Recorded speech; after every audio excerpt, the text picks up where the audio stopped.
महात्मा गांधी का अंतिम इंटरव्यू। अमेरिकी लेखक जेम्स डब्ल्यू डगलस की पुस्तक Gandhi and the unspeakable his final experiment with truth का सारांश है। यह पुस्तक गांधी जी के जीवन के अंतिम वर्षों विशेषकर 1946 से 1948 पर केंद्रित है। डगलस का मुख्य तर्क यह है कि गांधी ने सांप्रदायिक हिंसा, विभाजन और राजनीतिक सत्ता संघर्ष के बीच सत्य और अहिंसा का अपना अंतिम और सबसे कठिन प्रयोग किया था। जेम्स डगलस और विसेंट सियेन ऐसे विदेशी विद्वान हैं जिन्होंने अपने लेखन में गांधी जी की भाव भंगिमा को भी दर्ज किया है। अगर आप ध्यान से पढ़ेंगे या ध्यान से सुनेंगे तो आपको गांधी जी की भाव भंगिमाएँ दिखेंगी।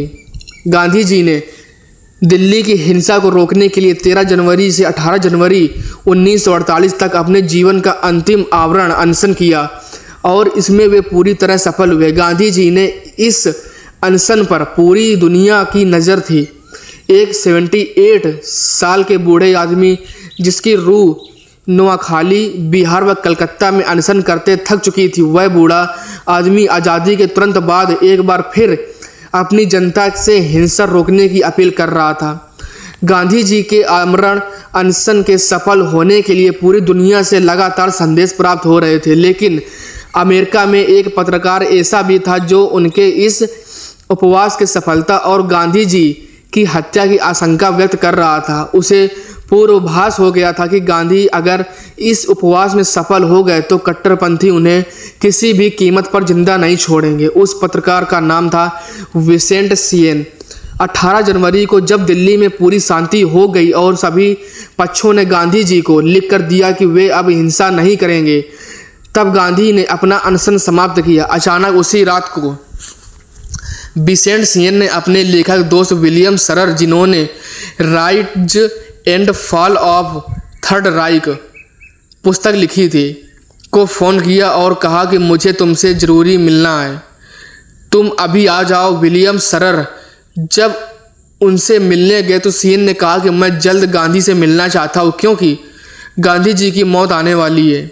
सरर ने कहा कि क्या बात करते हो, गांधी जी की मौत? सियेन ने कहा कि हाँ, गांधी जी की मौत, क्योंकि गांधी जी अब ईसा बन चुके हैं। जब ईसा जिंदा नहीं रहे तो गांधी जी कैसे जिंदा रह सकते हैं?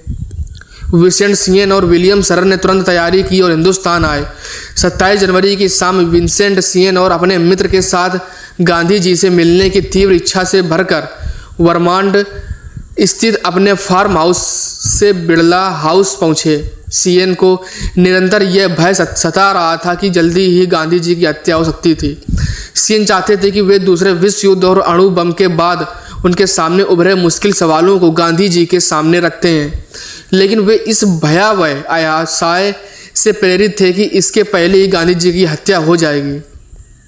जब प्यारे लाल प्रार्थना सभा के बाद सियेन को गांधी जी से मिलने ले गए तो सियेन को गहरी राहत मिली।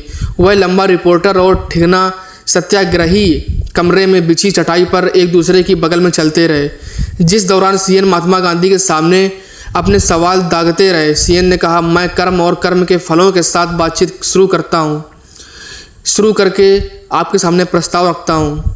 गांधी चलते चलते ठहर गए। उन्होंने किसी चिड़िया की तरह गर्दन हिलाते हुए सियेन की ओर देखा। पहले मैं एक बात साफ कर दूं, मुझे मोती झीरा का बुखार है। डॉक्टर भेजे जाते हैं और वे सल्फा ड्रग के इंजेक्शन या उसी तरह की कोई चीज़ देकर मेरी जान बचा लेते हैं, लेकिन इससे कुछ भी साबित नहीं होता। मुमकिन है कि मेरा मर जाना मनुष्यता के लिए ज़्यादा मूल्यवान होता है। सियेन ने गांधी जी से दूसरा प्रश्न पूछा, द्वितीय विश्व युद्ध में अमेरिकी की हिटलर से एक न्याय संगत और तर्क संगत लड़ाई विश्व विध्वंसकारी नतीजे कैसे पैदा कर सकती है? गांधी जी ने कहा, उन साधनों की वजह से जिनका इस्तेमाल अमेरिका द्वारा किया गया है। साधनों को साध से अलग नहीं किया जा सकता है। अगर हिंसक साधनों का इस्तेमाल किया गया तो उसके नतीजे बुरे होंगे। सियेन ने पूछा, क्या ये बात हर समय और स्थान के संदर्भ में सही है? गांधी जी ने कहा, मैं तो यही करता हूँ या मैं यही कहता हूँ, ये पद परिवर्तनीय है। कोई भी अच्छा कर्म बुरे कर्म के नतीजे को नहीं पैदा कर सकता। बुरे साधन अच्छे साधन के इसलिए इस्तेमाल किए जाने पर भी बुरे परिणाम पैदा करते हैं। सीएन इतनी आसानी से मानने वाले नहीं थे। उन्होंने गांधी जी से पूछा, मैं हिटलर के खिलाफ हमारे युद्ध के बारे में सोच रहा था, जो मेरी निगाह में एक न्याय संगत युद्ध था।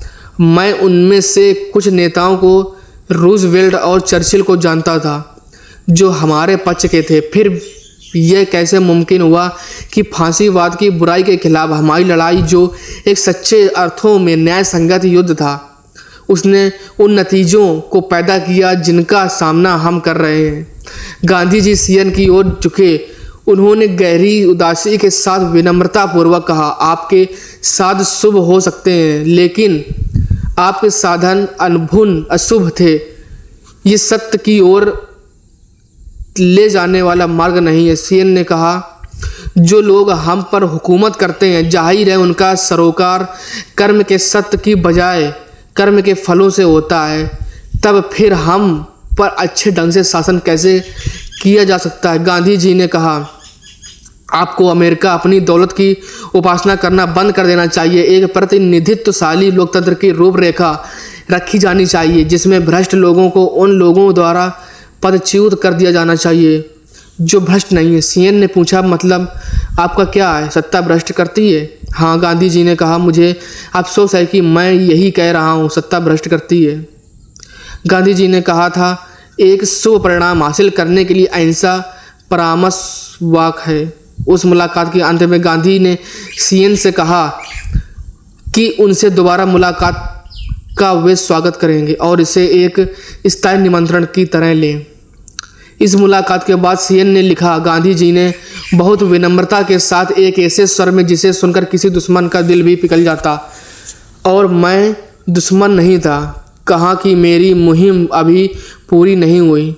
अगर यह कहा जा सकता हो कि दिल्ली में मेरा काम पूरा हो चुका है, तो मुमकिन है कि अपनी प्रतिज्ञा करो या मरो की खातिर मेरा यह बना रहना बहुत ज़रूरी है।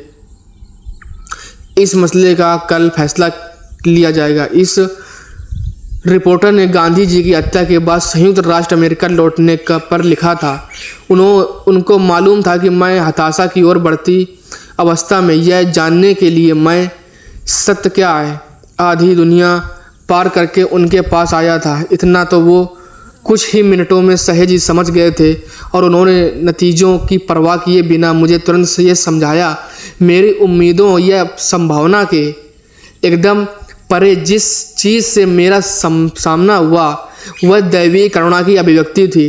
29 जनवरी को विंसेंट सीएन जवाहरलाल नेहरू के साथ एक आम सभा के लिए पाकिस्तान से लगी हिंदुस्तान की उत्तर पश्चिमी सरहद पर स्थित अमृतसर गए।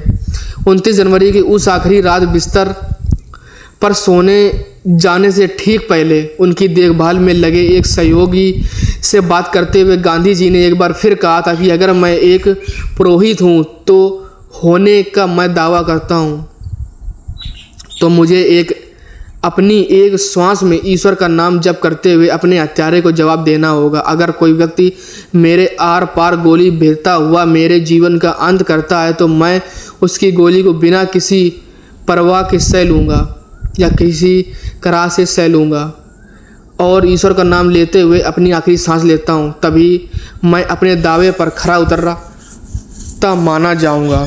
गांधी जी को भी सीएन की तरह अपनी हत्या का पूर्वाभास था। उन्होंने जो कहा उसे करके दिखाया।